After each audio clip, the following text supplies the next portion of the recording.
Good afternoon, YouTube. This is your man all the way George Page. Come to you live on YouTube. Well, I saw this news last night, and I know I had to make a video about it because it would be wrong not to do and to remember this man and his contributions to our community and what he has done in the sport of boxing. And this is one Mister Marvelous, Marvelous Marvin Hagler. You know, he is a legend. He is an undisputed middleweight champion. He had probably one of the longest winning streaks, good part through the 80s. And his record is just probably one of the best records in the sport of boxing. He fought at least 67 fights in his career. 67, that's a lot of fights. Remember back then boxing, the rules were you can fight as often as you could, just about. In other fights, he had 62 wins, 52 by KO, 3 losses, and 2 draws. And you got to think about it. He had fought 67 fights, and he won 52 of them by KO.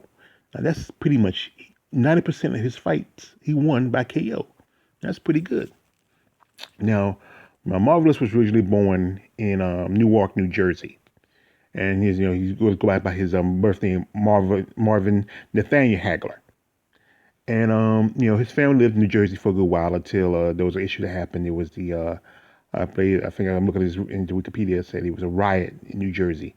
I think it was around about the time of there was a lot of riots going around about the good part of the 70s and the 60s because of a lot of the violence of the civil rights movements that was pushed by police.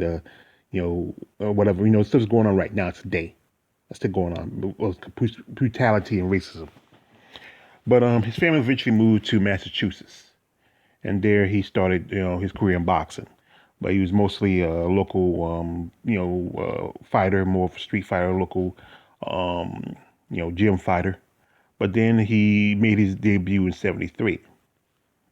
Now, he had a pretty good record. I mean, and like I said before, he was undisputed champion. He fought a lot of guys, some tough guys, And one fight, he fought a guy twice by the name of Sugar Ray, but not Sugar Ray you're thinking. Sugar Ray Celis in '74. And that fight ended with a draw. And then in '79, him and Sugar Ray Celis had a rematch, and he won that fight. But, he has, like I said, he fought some wars. And back then in boxing, fights used to go 12 rounds. Now, today in boxing is 12 round championship rounds. But truthfully, back in boxing, it used to be, way back, it used to be longer. But the standard was 12 rounds for a regular fight, 15 rounds for a championship fight. And he was fighting those, sometimes he had to fight, because even though he had, good knockouts, he did fight quite a few 12 to 15 rounders during his career. And he has faced some notable boxers. If you follow boxing, like old school, like me, I grew up in a good part of the '80s, and most time, you only time you can really see boxing on was every so often on some network television shows, network channels, and then sometimes the big fights were on pay per view, but we couldn't see him pay per view. And he just he beat some guys to a pulp. There's some guys who just they just got blasted. He fought Roberto Duran, and him and Roberto Duran shared an opponent, and that is another Sugar Ray, the notable Sugar Ray, and they went a 15 rounds. That was wow, that was a championship fight. And then he fought Tommy Hearns, and he really put a beating. I saw that fight. It came on, about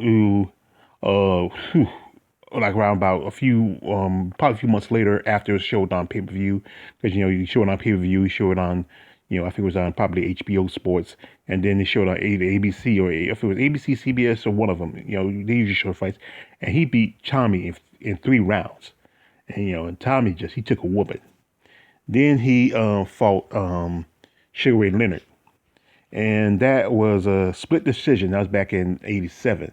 And the story says that some people feel that, I think a lot of people felt that, Hearn should have won that fight, but they gave it to Sugar Ray because Sugar Ray was the popular top champion at that time, and that's usually most times the judges will go with the champion, even though if the contender is doing better, They usually go with the champion. It happens in any combat sports.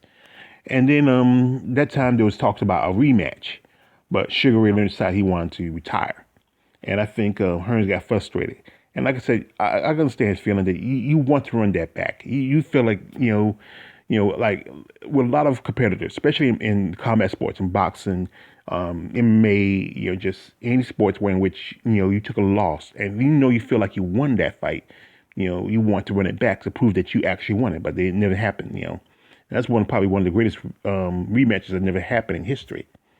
And then after a while, he started doing other stuff outside of the sport. He did some TV, some TV shows. He was on one of my favorite TV shows back in the day. That was 227. And 227 was one of the very most popular black sitcoms back in the day. And this is a scene with him with Jackie Harry, aka Sandra Clark. I mean, I used to have a crush on Jackie. I mean, she was, and Jackie from North Carolina. She was thicker than a mother. And back in '93, he was inducted to the Boxing Hall of Fame, both the American and World Hall of Fame, for all his work and his record. I mean, he just, like I said, he had a great record. And then he did some movies, some straight home video movies. And then he also was living in Italy for a time. And he had his own. I think he had like some kind of a clothing store. I think was dealing. I think he sold boots and leather and stuff like that. You know, and he made some appearances also. I mean, this is episode since I think it was somebody just drew him in there. I don't know exactly it was him. That was a long time, but everybody got to be on The Simpsons. Almost everybody who's famous be on The Simpsons. And then after a while, he moved back home. He moved back to the States and lived in Bartlett, New Hampshire. And that's where he was staying for quite some time. And he was married before to his first wife, Bertha Hagler, and they had 5 kids. And that marriage dissolved after a few years. I think she passed away, I believe. Like I said, I'm trying to get all the information as I can. And then he married his second wife, Kay, who was we met in Italy. And they've been married for 21 years, just about 21 years. I mean, he married him in 2000. But like I say, he's considered one of the greatest boxers of all time, and not just all time in boxing, but also one of the greatest undisputed middleweight champions. He's up there with Tommy Hearns, Ray Leonard, Sugar Ray Robinson. I mean, the list go on and on. And he just was one of the greatest. I mean, I put him with the ilk like Ali and Jack Johnson and so many of those others. And the sad thing is that he was just 66 years old. He was born in May of 54, and he just died barely 2 months away from his 67th birthday. And just to you wouldn't think of it. People say, "Oh wow," most mindset most people say, "Wow," don't think that 66 is young, but it's still. I mean, what's the old Bible saying that the lifespan of a human is 100 years? And he lived more than half of those 100 years. And the things he did, and the places he went, the things he saw, and the contributions he did to our community, And I think, like I said, there's no boxer I think I can really say I can compare to him today. Because the boxers now today, that's the reason why I don't really watch boxing anymore. Because boxing kind of fell off. I mean, the fighters now don't fight for legacy. They don't fight for honor. They fight for dollars. I understand you want to make money, but some of these guys just don't have the fortitude or integrity of the marvelous one had. And and also I like the name because one of my favorite bodybuilders is called Marvelous Margie V. Martin, and I think I might send a thing to her later. I might send this a video or see how she feels about the loss of this man. Where she got her namesake from. But it's just a sad day to lose somebody like this, and just a legend. It's hard just to think about. My condolences to his wife, his children, his rest of his family and friends.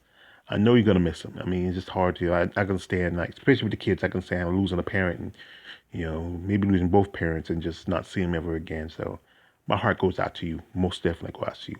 And my heart goes out to the marvelous one, Marvin Hagler. He's up there with the greats now, and you did so much with what time you had, sir. This your man always, George Page. Like, don't subscribe, don't subscribe.